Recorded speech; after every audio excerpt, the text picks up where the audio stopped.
సాతాను యొక్క సింహాసనము మనిషి శిరస్సు అయితే, మనిషి తల అయితే, దేవుని యొక్క సింహాసనము మనిషి హృదయం. దేవుడు హృదయములో ఆసీనుడవగోరుతాడు.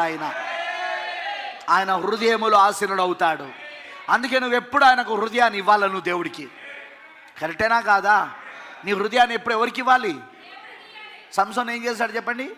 బలాన్ని, శరీరంలో ఉన్న బలాన్ని దేవుడికి ఇచ్చాడు, హృదయాన్ని దెలీలాకి ఇచ్చాడు. కరెక్టేనా?